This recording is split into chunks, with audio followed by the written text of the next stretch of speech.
पहला क्वेश्चन है कि भारत का जल पुरुष किसे कहा जाता है?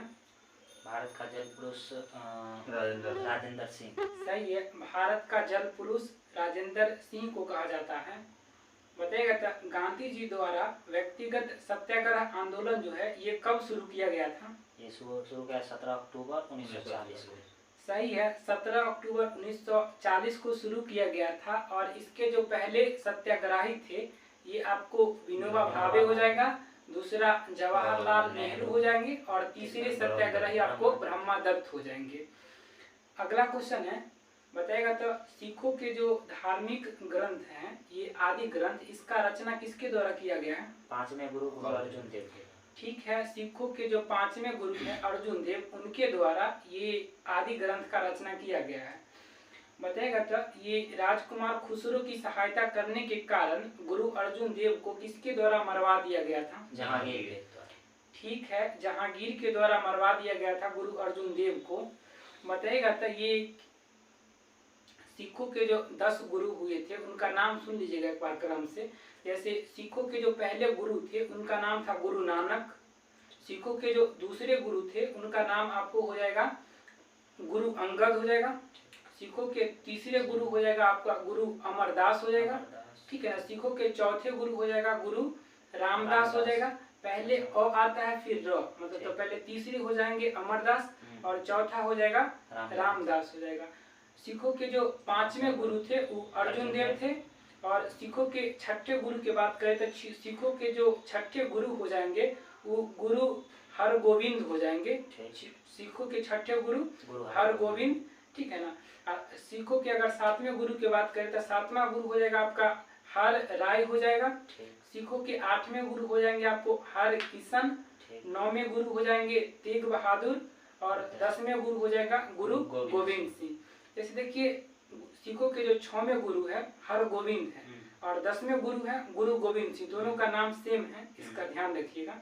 छठे हैं हर गोविंद, 10वें हैं गुरु गोविंद सिंह। जैसे देखिए 7वां 8वां में यदि कंफ्यूजन हो कि हर राय होगा पहले या हर किशन होगा तो देखिएगा 7वें जो गुरु है हर राय, इनके नाम में 4 अक्षर है। हर राय तो ये पहले होंगे और हर किशन बाद में होंगे। हर किशन में 5 अक्षर है तो वो बाद में होंगे। तो ये हो गए सिखों के 10 गुरु। अगला क्वेश्चन सुनिएगा, कह रहा है कि मुगल सम्राट मोहम्मद शाह ने किसे बुरहान उल मुल्क की उपाधि से सम्मानित किया था? सआदत खां को। ठीक है, ये सआदत खां को सम्मानित किए थे। ये क्वेश्चन बिहार दरोगा के प्री में एक बार पूछा था। अगला क्वेश्चन है सुनिएगा, कह रहा है कि किस मुगल मतलब शासक ने सवार पद में 2 अस्पा एवं सिर अस्पा का व्यवस्था किया था? जहांगीर। ठीक है, ये जहांगीर ने किया था। और 2 अस्पा का मतलब हो जाता है मतलब मनसबदार के द्वारा मतलब जो सवार पद का 2 गुना घोड़ा रखा जाएगा 2 अस्पा और सिंह अस्पा में हो जाएगा सवार पद का 3 गुना घोड़ा रखा जाता था, तो उसको बोला जाता था सिंह अस्पा। बताइएगा तो ये इसका आंसर जहांगीर हो जाएगा। बताइएगा अगला क्वेश्चन है कि जो किस मुगल शासक ने मतलब ईसा निंदा अर्थात ईश्वर की निंदा को दंडनीय अपराध घोषित किया था? ये मुगल क्वेश्चन है किस मुगल शासक ने ईसा निंदा अर्थात ईश्वर की निंदा को दंडनीय अपराध घोषित किया था? तो इसका आंसर भी हो जाएगा जहांगीर ने किया था। अगला क्वेश्चन हो जाएगा कि 1665 ईस्वी में पुरंदर की जो संधि हुई थी ये किसके किसके बीच हुआ था? ये हुआ था जय सिंह और शिवाजी के बीच। सही है, पुरंदर की संधि 1665 में शिवाजी और जय सिंह के बीच हुआ था। अगला क्वेश्चन हो जाएगा कि किस युद्ध में बाबर ने राणा सांगा के खिलाफ जिहाद का नारा दिया था एवं विजय होने के पश्चात गाजी की उपाधि धारण किया था? खानवा का युद्ध। ठीक है, खानवा का युद्ध। और खानवा का जो युद्ध है ये 17 मार्च 1527 को हुआ था। अगला क्वेश्चन हो जाएगा कि 1470 ईस्वी में रूसी यात्री निकितिन जो है ये बहमनी साम्राज्य की यात्रा पर आया था। तो बताइएगा उस समय बहमनी का शासक कौन था? बहमनी का शासक ये मोहम्मद तृतीय था। कौन था? मोहम्मद तृतीय। बताइएगा तो बहमनी राज्य का मतलब बहमनी जो राज्य था इसका संस्थापक कौन था? ये बहमनी राज्य का संस्थापक हो जाएगा हसन गंगू। हसन ये 1347 में स्थापना किए थे और उस समय ये अपनी राजधानी जो है गुलबर्गा को बनाए थे। कहाँ? गुलबर्गा को अपनी राजधानी बनाए थे। बताएगा था सल्तनत काल में मुसलमानों से जो भूमि कर लिया जाता था उसको क्या कहा जाता था? इसको उसरो कहा जाता था। ठीक है, सल्तनत काल में मुसलमानों से जो मतलब भूमि कर लिया जाता था उसको उसर कहा जाता था। बताएगा था और सल्तनत काल में गैर मुसलमानों से जो भूमि कर लिया जाता था उसको क्या कहा जाता था? उसको खराज कहा खराज। और सल्तनत काल में, ठीक है ना, ये मुस्लिमों से मतलब जो धार्मिक कर लिया जाता था उसको क्या कहा जाता था? जकात। और गैर मुस्लिमों से जो धार्मिक कर लिया जाता था उसको क्या कहा जाता था? जजिया। एक बार सुन लीजिएगा, कहा कि सल्तनत काल में, ठीक है ना, मुस्लिमों से जो भूमि कर लिया जाता था उसको उसर कहा जाता था और सल्तनत काल में ही गैर मुस्लिमों से जो भूमि कर लिया जाता था उसको खराज कहा जाता था। और सल्तनत काल में मुस्लिमों से जो मतलब धार्मिक कर लिया जाता था उसको जकात कहा जाता था, जबकि गैर मुस्लिमों से जो मतलब धार्मिक कर लिया जाता था उसको जजिया कहा जाता था। अगला क्वेश्चन है कि विक्रमशिला विश्वविद्यालय का स्थापना किसके द्वारा करवाया गया था? ठीक है, विक्रमशिला जो विश्वविद्यालय है इसका जो स्थापना है ये धर्मपाल के द्वारा किया गया था। और धर्मपाल जो थे ये पाल वंश के सबसे महान शासक थे, धर्मपाल। ठीक है, बताएगा तो ये पाल वंश के संस्थापक कौन थे? गोपाल।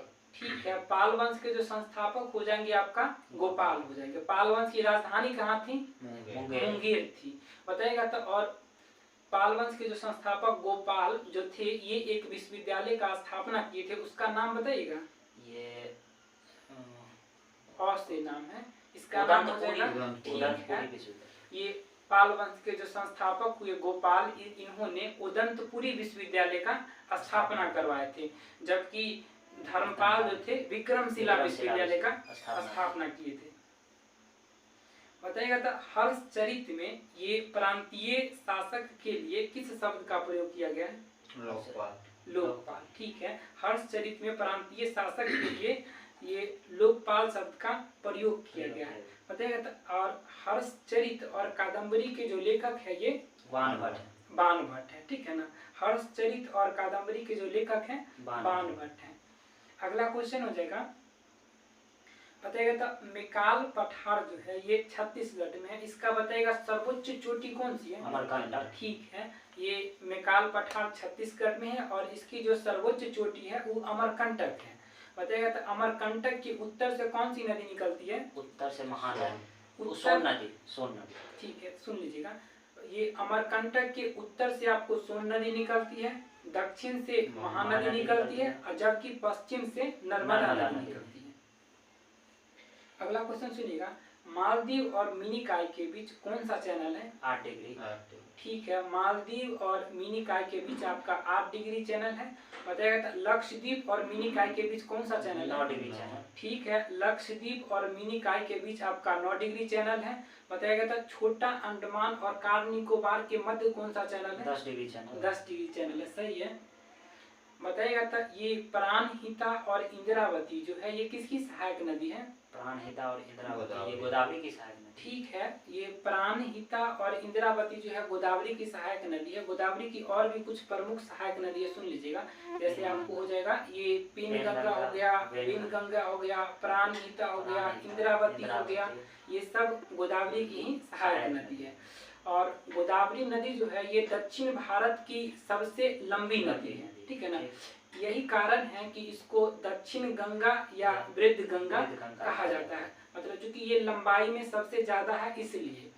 लेकिन ये दक्षिण भारत की जो कावेरी नदी है उसको दक्षिण भारत की गंगा कहा जाता है। ठीक है ना, क्योंकि जिस तरह उत्तर भारत में जैसे गंगा नदी जो है इसको हम लोग मतलब पवित्र मानते हैं और जो भी शुभ काम होता है उसमें हम लोग गंगा के जल का प्रयोग करते हैं, उसी तरह दक्षिण भारत के लोग मतलब जो भी अपना शुभ काम होता है उस सब में मतलब कावेरी नदी के जल का प्रयोग करते हैं। इसलिए दक्षिण भारत की गंगा कावेरी नदी हो जाएगी और दक्षिण गंगा या वृद्ध गंगा गोदावरी नदी हो जाएगी।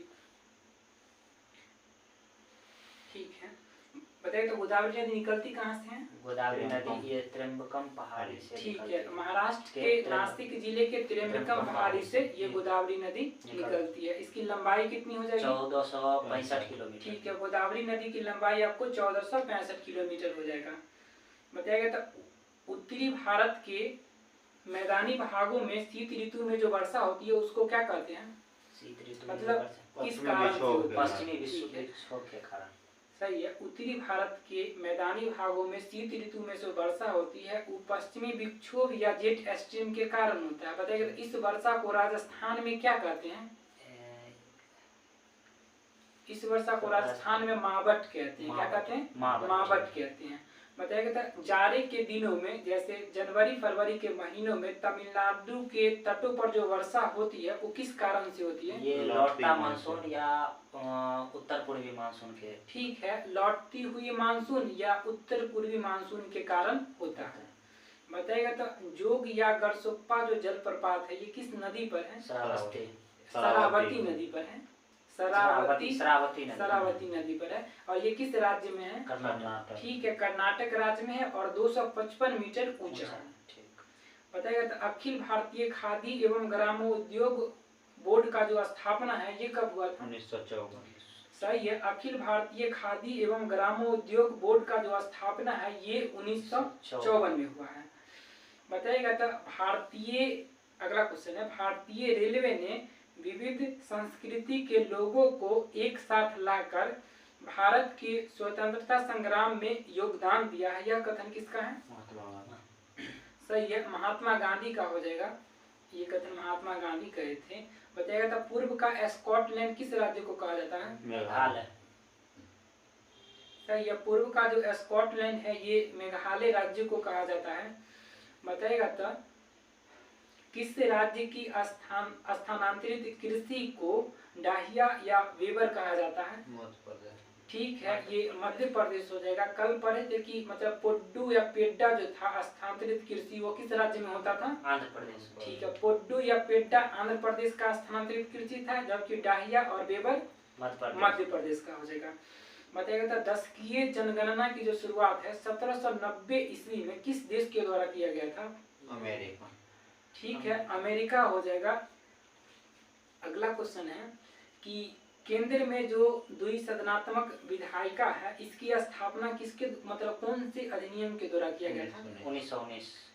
ठीक है, केंद्र में जो द्विसदनात्मक विधायिका की जो स्थापना किया गया था ये 1919 के भारत शासन अधिनियम के द्वारा किया गया था। और प्रांतों में जो द्वैध शासन लगाया गया था ये भी 1919 के भारत शासन अधिनियम में था। और प्रांतों में द्वैध शासन का जनक जो है ये लियोन कार्टियस को कहा जाता है। ठीक है ना। और ये जो अभी हम पढ़े कि जैसे यहाँ पर प्रांतों में जो द्वैध शासन लगाया गया 1919 के अधिनियम द्वारा, इसको 1935 के अधिनियम द्वारा समाप्त कर दिया जाता है। और 1935 के अधिनियम में मतलब केंद्र में द्वैध शासन लागू किया जाता है, प्रांत में से हटाकर केंद्र में लागू किया था। वो 1935 का भारत शासन अधिनियम हो गया आपका। बताइएगा अगला क्वेश्चन है कि भारत संविधान सभा के सदस्यों में अनुसूचित जनजाति के सदस्यों की संख्या कितनी थी? 33 थी। बताइएगा तो और महिला सदस्यों की संख्या कितनी थी? 15। ठीक है, महिला सदस्यों की संख्या आपका हो जाएगा 15 हो जाएगा। बताइएगा तो भारतीय संविधान की प्रस्तावना में कितने प्रकार के न्याय का चर्चा किया गया है? न्याय हो जाएगा तीन प्रकार। ठीक है, भारतीय संविधान की प्रस्तावना में 3 प्रकार का न्याय है, सामाजिक, आर्थिक और राजनीतिक। सही है, सामाजिक न्याय है, सामाजिक, आर्थिक और राजनीतिक न्याय है। बताइएगा तो कितने प्रकार के स्वतंत्रता का बात कहा गया है? 5 प्रकार के। ठीक है, 5 प्रकार का स्वतंत्रता का बात कहा गया है, विचार, अभिव्यक्ति, विश्वास, धर्म और उपासना का। और मतलब बताइएगा कितने प्रकार के समानता का बात कहा गया है? 2 प्रकार की समानता। ठीक है, प्रस्तावना में 2 प्रकार का समानता का चर्चा किया गया है। बताइएगा कौन कौन है? ये हो जाएगा प्रतिष्ठा। ठीक है, एक है और अवसर की समानता। एक है प्रतिष्ठा की समानता, दूसरा है आपको अवसर की समानता। बताइएगा तो अगला क्वेश्चन है कि राज्यसभा के सदस्यों का जो निर्वाचन है ये किस देश के संविधान से लिया गया है? दक्षिण अफ्रीका। सही है, राज्यसभा के जो सदस्यों का निर्वाचन है ये दक्षिण अफ्रीका के संविधान से लिया गया है। जबकि राज्यसभा में राष्ट्रपति जो सदस्यों का मनोनयन करते हैं ये किस देश के संविधान से लिया गया है? आयरलैंड। ये आपका आयरलैंड के संविधान से लिया गया है। बताया गया था भारतीय संविधान के किस भाग को मतलब भारत का मतलब अधिकार पत्र या मैग्ना कार्टा कहा जाता है? ये भाग 3। ठीक है, ये भाग 3 को कहा जाता है, ठीक है ना। और मैग्ना कार्टा जो आपका हो जाएगा ये एक फ्रांसीसी शब्द हो जाएगा। अब जैसे देखिए अभी जैसे भाग 3 हो गया, ये इसको क्या कहते हैं मतलब मैग्ना कार्टा का संज्ञा दिया गया। भाग कितना है मतलब भारतीय संविधान में? 22 भाग है। ठीक है, 22 भाग है। एक बार सुन लीजिएगा कौन कौन है, एक बार देखिए क्या गलत, अगर कुछ गलत होगा तो बताइएगा, ठीक है। भारतीय संविधान के भाग 1 में आपको दिया गया है संघ और उसके राज्य क्षेत्र का के बारे में दिया गया है। भाग 2 में आपको नागरिकता के बारे में दिया गया है, ठीक है ना। भाग 3 में आपको मौलिक अधिकार के बारे में दिया गया है। भाग 4 में आपको डीपीएसपी अर्थात राज्य के नीति निर्देशक तत्व के बारे में दिया गया है। भाग 4 के क में ही आपको मूल कर्तव्य दिया गया है। भाग 5 में आपको संघ दिया गया है। भाग 6 में आपको राज्य के बारे में चर्चा किया गया है। भाग 7 को निरसित कर दिया गया है। और भाग 8 में जो है आपका संघ राज्य क्षेत्र या केंद्र शासित प्रदेश का ये शो है। भाग 9 में हो जाएगा पंचायत, ठीक है ना। 9 के क में हो जाएगा आपका नगर पालिका और 9 के ख में ही हो जाएगा आपको सहकारी समिति। भाग 10 में आपको हो जाएगा अनुसूचित और जनजाति क्षेत्रों के बारे में दिया गया है। भाग 11 में आपका हो जाएगा संघ और राज्यों के बीच संबंध का वर्णन किया गया है। भाग 11 में हो जाएगा। भाग 12 में आपका हो जाएगा वित्त, संपत्ति, संविदाएं और वाद के बारे में बताया गया है। भाग 13 में हो जाएगा भारत के राज्य क्षेत्र के भीतर व्यापार, वाणिज्य और समागम की स्वतंत्रता का चर्चा किया गया है। भाग 13 में किया गया है। भाग 14 में किया गया संघ और राज्यों के अधीन जो सेवाएं हैं उसका चर्चा किया गया है। भाग 14 में अधिकरण का चर्चा किया गया है। भाग 14 के क में, ठीक है ना। उसके बाद आपको हो जाएगा निर्वाचन हो जाएगा भाग 15 में। कुछ वर्गों के संबंध में विशेष उपबंध का चर्चा किया गया भाग 16 में, ठीक है ना। राजभाषा का चर्चा किया गया भाग 17 में। आपात उपबंध का चर्चा किया गया भाग 18 में, ठीक है ना। और भाग 19 में प्रकीर्णन है। भाग 20 में संविधान संशोधन का चर्चा किया गया है। भाग 21 में हो जाएगा आपको अस्थायी, संक्रमणकालीन और विशेष उपबंध के बारे में दिया गया है, ठीक है ना। और भाग अंतिम हो जाएगा और भाग 22 हो जाएगा, उसमें हो जाएगा आपको जैसे हिंदी में प्राधिकृत पाठ और निरसन, ठीक है ना। ये सब का चर्चा भाग 22 में किया गया। संक्षिप्त नाम भी भाग 22 में। ठीक है, आगे अब देखते हैं। बताइएगा साइंस का क्वेश्चन है पहला कि जैसे संवेग एवं गतिज ऊर्जा में क्या संबंध है? संवेग एवं गतिज ऊर्जा में हो जाएगा गतिज ऊर्जा बराबर यानी संवेग का स्क्वायर बटे 2 गुने द्रव्यमान यानी ke बराबर p² बटे 2m। ठीक है, मतलब ke बराबर p² बटा 2m होगा। अगर बताइए कि अगर हम संवेग को 3 गुना कर देते हैं, ठीक है ना, तो गतिज ऊर्जा कितना गुना हो जाएगा? संवेग को 3 गुना करेंगे तो गतिज ऊर्जा 9 गुना हो जाएगा। ठीक है, अगर संवेग को 3 से गुना करेंगे तो गतिज ऊर्जा आपका 9 गुना हो जाएगा। सही है। बताया गया सरल आवर्त गति करने वाला कण जो है जब अपनी मध्यमान स्थिति से होकर गुजरता है तो त्वरण और स्थितिज ऊर्जा का मान क्या होगा? 0 हो जाएगा। सही है। जब एक और सुन लीजिएगा, इसमें कहता है कि सरल आवर्त गति करने वाला कण जब अपनी मध्यमान स्थिति से होकर गुजरता है तो पहला बात है कि उस पर कोई बल कार्य नहीं करेगा, ठीक है ना। और उसका त्वरण और स्थितिज ऊर्जा जो होगा ये 0 होगा। वेग और गतिज ऊर्जा को जो मान है ये महत्तम होगा। और इसके उल्टा जब सरल आवर्त गति करने वाला कण जब अपनी अंत बिंदुओं से होकर गुजरेगा, ठीक है ना, तो इस पर जो कार्य करने वाला प्रत्यानन बल जो होगा ये अधिकतम होगा, ठीक है ना। उसका उल्टा है, तो जैसे उसमें क्या था कि जैसे त्वरण और स्थितिज ऊर्जा शून्य था, ठीक है ना, तो जब वह अपनी अंत बिंदुओं से होकर गुजरेगा तो त्वरण और स्थितिज ऊर्जा यहाँ पर अधिकतम हो जाएगा और वेग और गतिज ऊर्जा क्या हो जाएगा, शून्य हो जाएगा। ठीक है, अगला क्वेश्चन है, बताएगा था विद्युत चुंबकीय तरंग की जो अवधारणा है ये किसके द्वारा दिया गया था, मैक्सवेल। ठीक है, विद्युत चुंबकीय तरंग की जो अवधारणा है ये मैक्सवेल के द्वारा दिया गया था। बताइएगा तो कुछ तरंगे जो है ना विद्युत चुंबकीय तरंग नहीं है, लुसेंट में दिया हुआ है, बताइएगा कौन कौन है, 6 गो तरंग का चर्चा किया लुसेंट। अल्फा है, बीटा है, ठीक है, कैथोड, कैनाल और ध्वनि परासरक है। ठीक है, अल्फा किरण हो जाएगा आपको, बीटा किरण हो जाएगा, कैथोड किरण, कैनाल किरण, ठीक है ना, ध्वनि तरंग और परासरक तरंग, ये जो है विद्युत चुंबकीय तरंग नहीं। बताइएगा तो ये किस किरण का जो तरंग दैर्ध्य जो है ना न्यूनतम होता है, तरंग दैर्ध्य न्यूनतम हो जाएगा ये गामा किरण का। ठीक है, गामा किरण का जो तरंग दैर्ध्य आपका न्यूनतम होता है, जबकि रेडियो तरंग का जो तरंग दैर्ध्य होता है अधिकतम होता है। अगला क्वेश्चन है, बताइएगा नेत्र गोलक का जो व्यास है ये कितना होता है, 2.3 सेंटीमीटर। ठीक है, नेत्र गोलक का जो व्यास है आपका 2.3 सेंटीमीटर हो जाएगा। बताएगा तो वर्ग में ऊपर से नीचे आने पर परमाणु का आकार और विद्युत धनात्मकता पर क्या प्रभाव पड़ेगा, दोनों बढ़ता है, ठीक है, दोनों बढ़ता है। बताएगा तो बिच्छू के डंक में कौन सा अम्ल पाया जाता है, मेथेनोइक अम्ल, ठीक है, मेथेनोइक अम्ल पाया जाता है। अब विलयन में रंग के बारे में कुछ दिया हुआ है, तो बताइएगा तो अगर मिथाइल ऑरेंज है, ठीक है ना, तो मिथाइल ऑरेंज के अम्लीय विलयन का रंग कैसा होगा, गुलाबी, ठीक है, मिथाइल ऑरेंज के अम्लीय विलयन का जो आपका रंग हो जाएगा गुलाबी हो जाएगा। बताइएगा मिथाइल ऑरेंज के क्षारीय विलयन का रंग कैसा होगा, पीला, ठीक है, मिथाइल ऑरेंज के क्षारीय विलयन का रंग पीला हो जाएगा। और जब आगे बताइएगा मिथाइल ऑरेंज के उदासीन विलयन का रंग कैसा होगा, नारंगी, ठीक है, नारंगी हो जाएगा।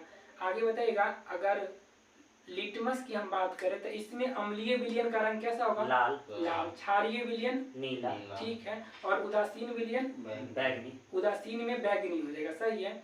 अगर हम फिनफ्थेलिन की बात करते हैं, ठीक है ना, फिनफ्थेलिन सूचक लेते हैं तो उसके अम्लीय विलयन का रंग कैसा होगा, अम्लीय विलयन रंगहीन हो जाएगा, रंगहीन हो जाएगा। उसका क्षारीय विलयन कैसा होगा, ये गुलाबी होगा, ठीक है, फिनफ्थेलिन का क्षारीय विलयन गुलाबी हो जाएगा और फिनफ्थेलिन का उदासीन विलयन कैसा होगा, ये भी रंगहीन होगा, ये रंगहीन हो जाएगा, सही है। अगला क्वेश्चन है, सुनिएगा, कहा कि शरीर में तांबा की मात्रा के बढ़ने से कौन सा रोग होता है, विल्सन रोग, सही है, शरीर में तांबा की मात्रा बढ़ने से विल्सन रोग होता है। बताएगा लोहा एवं इस्पात को जंग से सुरक्षित रखने के लिए उस पर जो जस्ते की परत चढ़ाने की जो विधि है उसको क्या कहते हैं, यसद लेपन, ठीक है, यसद लेपन या गैल्वेनाइजेशन कहते हैं, सही है। बताएगा आवर्त सारणी में 22 अधातु तत्व है, तो आप बताइएगा ठोस कितना है, द्रव कितना है, गैस कितना है, बताना है। ठोस 10 है, ठीक है, द्रव 1 है, गैस 11, ठीक है। आधुनिक आवर्त सारणी में 22 अधातु तत्व है, ठीक है ना, अधातु तत्व है। इसमें अगर हम ठोस, द्रव और गैस की बात करें तो 10 + 1 है, अर्थात 10 ठोस है, 1 द्रव है और 11 गैस है। बताइएगा तो छिपकलियों का अध्ययन क्या कहलाता है, सौरोलॉजी, ठीक है, छिपकलियों का जो अध्ययन है उसको सौरोलॉजी कहते हैं। बताइएगा तो बाजरे का जो अस्मट रोग है, गेहूं का किट्टू रोग और मूंगफली का जो टिक्का रोग है ये किसके कारण होता है, कवक के कारण, सही है, बाजरे का अस्मट रोग, गेहूं का किट्टू रोग और मूंगफली का जो टिक्का रोग है ये सब कवक के कारण होता है। अगला क्वेश्चन है, बताइएगा कि अगला क्वेश्चन है और लास्ट क्वेश्चन भी है कि आलू का जो सैथिल रोग है, धान का अंगमारी रोग और गेहूं का जो टुड्डू रोग है ये सब किसके कारण होता है, जीवाणु के कारण, ठीक है, आलू का सैथिल रोग था, धान का अंगमारी और गेहूं का जो टुड्डू रोग है ये सब आपको जीवाणु के कारण होता है। आज इतना ही रहने दीजिए, फिर कल से आगे करेंगे।